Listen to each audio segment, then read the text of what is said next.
ভুলে গেলি আমায় জন্মের মতো।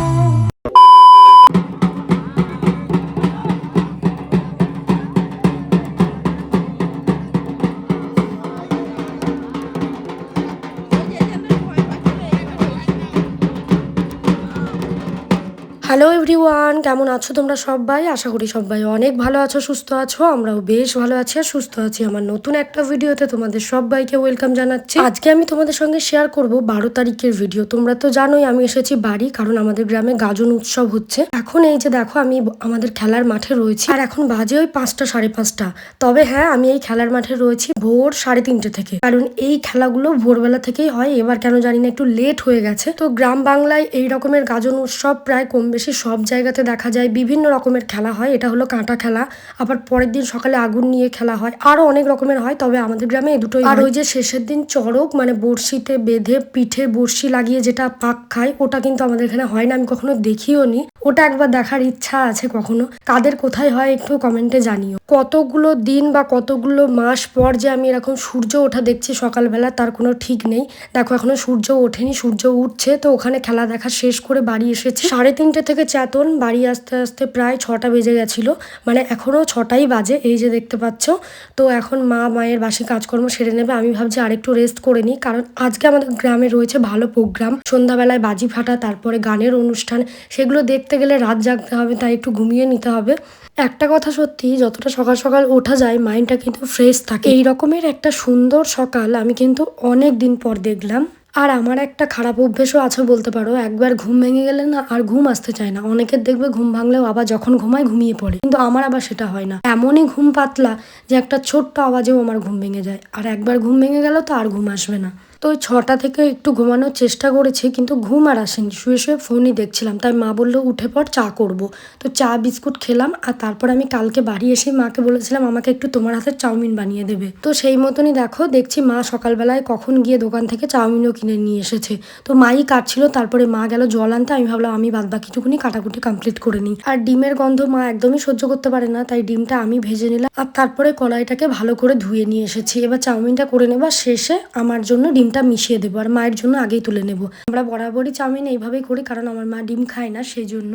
তারপরে আমি একটু বসেছিলাম চাউমিনটা বানাতে, কিন্তু আমি আর পারিনি, শেষে মায়ের হাতে ছেড়ে দিতে হয়েছিল। তার কারণ এই যে পরিমাপটা বেশি, মানে যে কোনো জিনিস অল্প বিস্তর হলে আমি ভালোই রান্না করতে পারি, কিন্তু পরিমাপে বেশি হয়ে গেলে আমি আবার নাড়াচাড়া করতে পারি না ভালো। তো তারপরে চাউমিনটা দেওয়ার পর আমি আর বানাতে পারিনি, তাই মাকে দিয়ে দিতে হয়েছিল। তো মাই বানিয়ে দিয়েছে। আর চাউমিন অলওয়েজ আমার মায়ের হাতের বানানোর চাউমিনটাই আমার কাছে সব থেকে বেশি প্রিয় সব সময়। তোমরা আমাকে অনেকেই কমেন্টস করছো দিদি ভাই দাদা ভাই কবে বাড়ি আসবে। চলো আজকের ভিডিওতে সেটাই তোমাদের সঙ্গে বলে দিই। আমার বিয়ে হয়েছে 2 বছর, এবার 3 বছর কমপ্লিট হবে। সামনে আমাদের অ্যানিভার্সারি, তোমরা জানো। বিয়ের পরে অলরেডি আমার 3টে ষষ্ঠী হয়ে গেছে। হ্যাঁ, এখন তোমরা বলতেই পারো 2 বছর বিয়েতে 3টে ষষ্ঠী কি করে হলো। আমার বিয়ে বৈশাখ মাসে হয়েছিল, তার পরপরই জামাই ষষ্ঠী ছিল, যেটাতে তোমাদের দাদাভাই থাকতে পারিনি। তো ওটাকে অ্যাড করে আমার পরপর 3টে ষষ্ঠী হয়ে গেছে, জামাই ষষ্ঠী। কিন্তু একটাতেও তোমাদের দাদাভাই ছিল না। তো এইবার হচ্ছে ও থাকবে, মানে আগে থেকে আমাদের প্ল্যান আছে। একবারও যেহেতু ও জামাই ষষ্ঠীতে থাকতে পারিনি, তাই এইবার ছুটিগুলো সেরকমভাবেই নেওয়া হবে যাতে ও জামাই ষষ্ঠীতে থাকতে পারে। এই বছরের ফার্স্ট লিভ জানুয়ারিতে কেটে চলে গেছে অলরেডি, কিন্তু প্রায় 3 মাস হতে চললো ও ডিউটি গেছে। ও এইবার ষষ্ঠীতে ছুটি পাবে আশা রাখছি, মানে অলমোস্ট চান্সেস আছে। এবার অনেক সময় কি হয়, এমার্জেন্সির কারণে ছুটি ক্যান্সেল হয়, আর সেটা যদি না হয় তাহলে ও জামাই ষষ্ঠীতেই বাড়ি আসছে, এটাই ফাইনাল। আর এইবার আমাদের প্রথম জামাই ষষ্ঠী হবে, আলাদাই একটা ব্যাপার, আলাদাই মানে একটা স্পেশাল কিছু। তো স্পেশাল কিছু করারও প্ল্যান আছে। জামাই ষষ্ঠীরও কেনাকাটি রয়েছে, মানে আমাদের দিক থেকে, মায়ের দিক থেকে। মা টাকা দেবে, আমরা আমাদের পছন্দ মতন কিনে নেব। তো সেগুলো সব বাকি। তো সেই সমস্ত ভিডিও তোমরা দেখতে পাবে। জামাই ষষ্ঠীরও যেহেতু এখনো দেরি আছে, জুনের 20 তারিখ আই থিঙ্ক জামাই ষষ্ঠী। তো তোমাদের দাদাভাই হয়তো জুনেই আসবে। তো আর বেশি দিন কিন্তু বাকিও নেই, দেখতে দেখতে কেটে যাবে। আর তার থেকেও আগে আছে আমাদের অ্যানিভার্সারি, এবারও কিন্তু হবে না ওকে ছাড়া। তবে আমাদের টার্গেট ছিল যে সেলিব্রেট করব, কিন্তু কি হয় সেটাও দেখা যাক। তো একটু ছোট করে বাড়ি আসলে সেলিব্রেশন করব নিজেদের মধ্যে, কারণ সেই প্রথমবার করেছিলাম, তারপরে তো আর করা হয়নি। মানে তারপরের বছরটাই কেবল করা হয়নি, এটা তো 3rd অ্যানিভার্সারি আমাদের। ভেবেই অবাক লাগছে যে 3টে বছর কিভাবে কেটে গেল বুঝতেই পারলাম না। মানে এত ঝগড়া, রাগ, অভিমান সব কিছু মিলিয়ে 3টে বছর কমপ্লিট হয়ে যাবে। আর জাস্ট হাতে গোনা কয়েকটা দিন, তো আমার সেই বিয়ের টাইমের কথা মনে পড়ছে। এটা তো বৈশাখ মাস পড়বে, তো বৈশাখ মাসে কত তোড়জোড় আমার বিয়ে উপলক্ষে। কিন্তু দেখতে দেখতে এখন দেখো 3 বছর হয়ে গেল। এই যে বাড়ি এসেছি, বাড়িতেও এখন কত চাপাচাপি, মানে আশেপাশের লোক বলো, বাড়ির লোক বলো, সবার মুখে একটাই কথা, 3 বছর তো হয়ে গেল, এবার তো বেবিটা নে, এবার বেবি নিতে হবে। তো এইগুলোই শুনছি, বাড়ি আসলেই আমাকে এটা শুনতে হয়, তারপরে বাড়ি না আসলেও ফোনেও শুনতে হয়। সবাই আমাকে এটার জন্য খুব মানে জোর করছে। জোর করলে কি হবে, কোনো কিছু তো আমি চাইলেই হবে না। এই কথাটা আমি তোমাদের সঙ্গে বহুবার বলেছি। ছুটিরও একটা ব্যাপার থাকে, কারণ আমরা যেহেতু হাজব্যান্ডের সঙ্গে খুব কম টাইম থাকতে পারি, আর এখনও আমি কোয়ার্টারও পাইনি। তো বুঝতেই পারছো, আশা করি অনেকটাই তোমাদের সঙ্গে বিস্তারিত আমি বললাম।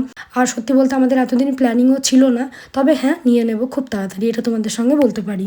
বাড়ির সামনে দিয়ে সবজি যাচ্ছিল, তো মা একটু লাল শাক নিতে বললো, আর পটল, আর একটু শাক আলু নিয়েছি, কারণ মায়ের একাদশী রয়েছে কালকে। আরও ফল নেওয়া হয়েছে, তরমুজ, শশা, একটা ফ্রুটির বোতল আমি এনেছি।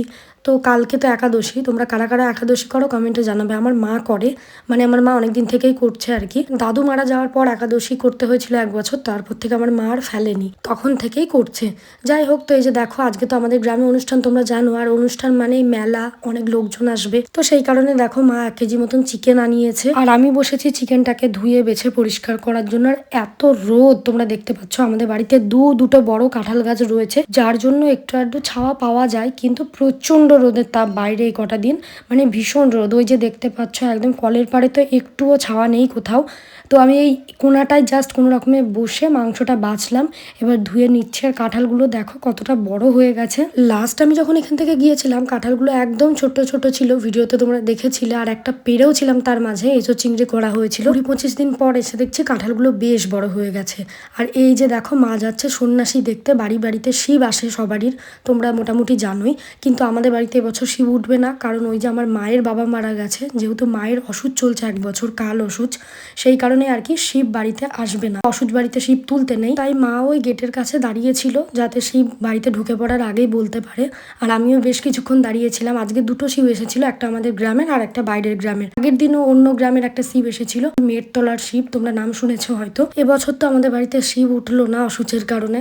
যাই হোক, তারপরে দেখো মা এখানে রান্না করছে। তোমরা কারা কারা গ্যাস নিয়ে ক্রাইসিসের মধ্যে রয়েছে একটু কমেন্ট করো। দেখো ভাই, গ্রামের মানুষ এই দিক থেকে আলাদাই লেভেলের, তার কারণ তাদের গ্যাসের দাম যতই বাড়ুক যাই হোক তাদের কোনো ব্যাপার না, কারণ তাদের উনান রয়েছে। শহরের মানুষদের গ্যাস নিয়ে প্রবলেমটা কিন্তু বেশি ফেস করতে হচ্ছে। আমি এখনো সেই প্রবলেমে পড়িনি, কারণ আমার গ্যাস এমনিতেও কমই লাগে, যেহেতু একা থাকি আর রান্নাও একবারই হয়। এটা সত্যি, গ্রামে থাকলে হয়তো ভালো স্কুল, শপিং মল, ডাক্তারখানা এগুলো পাবো না, কিন্তু গ্রামে এছাড়া প্রচুর ফেসিলিটিস আছে যেগুলো আমরা শহরে হয়তো পাবো না। যেমন এই উনানের দিক থেকে বলো না কেন, গ্যাসের যতই ক্রাইসিস হোক না কেন, এটার এফেক্ট কিন্তু গ্রামে পড়বে না। তার কারণ এখন গ্যাসের দাম অনেক বেশি নিচ্ছে, তোমরা জানো। সাধারণ মানুষের পক্ষে সেটা দেওয়াটা খুব ডিফিকাল্ট, তাই তারা উনানে রান্না করে নেবে বা চালিয়ে নিতে পারবে, না পারলেও কষ্ট হলেও তারা চালিয়ে নিতে পারবে, কারণ তারা এটার সঙ্গে অভ্যস্ত আছে, বা জ্বালানিও অ্যাভেলেবেল আছে সবার ঘরে কম বেশি, সেই কারণেই। তো এই আর কি, যদি 10 দিন 12 দিন গ্যাস নাও পাওয়া যায় তাতেও কোনো প্রবলেম হবে না। আমাদের যেমন গ্যাসের দরকার ওই দুধ জাল দেওয়া, বা হয়তো যারা একা থাকে একবেলার জন্য রান্না করবো, তো গ্যাসেই করে নেয় আমার মা, তো সেই প্রবলেমটা হয়তো হবে, কিন্তু অসুবিধা কিছু হবে না, উনানেও রান্না করে নিতে পারবে। হ্যাঁ, শহরে কি আর একটা করে ইন্ডাকশন রাখতে হবে, যাতে কিছুটা পরিমাণ কাজ চালানো যায়। যাই হোক, তো এই যে দেখো মায়ের রান্নাবান্না হয়েছিল, তারপর শুয়েছিলাম, খাওয়া দাওয়া করেছি, আর সন্ধ্যাবেলা এসেছি মেলা। এখানে দেখো আগে হচ্ছে বাজি ফাটানো হয়, আমাদের এখানে অনেক বছর থেকে হচ্ছে, প্রায় 15-16 বছরের বেশি এই অনুষ্ঠান হচ্ছে। তো প্রথমে বাজি ফাটানো হয়, তারপরে প্রোগ্রাম থাকে, আজকেও রয়েছে গানের প্রোগ্রাম। তো এই বাজি এবছর কম রয়েছে, 5টা গাছ রয়েছে, অনেকগুলো গাছ থাকে আর খুব সুন্দর সুন্দর হয়। তবে এবার কোনো কারণে পারমিশন দেয়নি, সেই কারণে 5টার বেশি হবে না। তবে এরপরে সুন্দর প্রোগ্রাম আছে যশোদা সরকারে। তো আমাদের দাদা ভাই আমাদের এখানে গাজন উৎসব একবার দেখেছিল, যেবার আমাদের রেজিস্ট্রি ম্যারেজ হয়েছিল সেইবার, তাও আমাকে আসবো না বলেছিল, আমি প্রচণ্ড রাগ করেছিলাম, তারপর হঠাৎ করে এসেছিল, মানে আমার বাড়ির সবাই জানতো, আমি জানতাম না, তো সেইবারও দেখেছিল। ফুলের মতো ভুলে গেলি আমায় জনমের মতো, ভুলে গেলি আমায় জনমের মতো। এই প্রোগ্রাম শেষ করে আমরা সবাই বাড়ি গিয়েছি ওই 2:45-র দিকে, শুতে নিতে 3টে, মানে একদম পুরো অনুষ্ঠান শেষ করে আমরা বাড়ি গিয়েছি। যাই হোক, আজকের মতন ভিডিওটা এই পর্যন্ত রাখছি, টাটা সবাইকে, দেখা হবে নেক্সট ভিডিওতে।